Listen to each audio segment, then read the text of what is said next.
Bakit yung account nyo verified? Noong unang panahon, nung panahon ko, ang verification ay para malaman na ikaw talaga yung taong may hawak na account.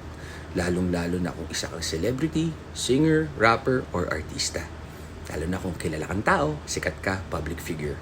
Ngayon, ang verification or verified account na bibili na, or pag may kakilala na kakilala, or hindi ko na alam pero maraming verified. Lahat. Hanggang mga politics may verification na, comedians, everything, halos lahat, DJs. So, yun, ganun na yung bagong natin ngayon. Yun lang. Na-verified ako, siguro kasi kung sino man yung nabigyan na verification, alam na ako si Carlos Agassi, napatunayan ko na ako si Carlos Agassi.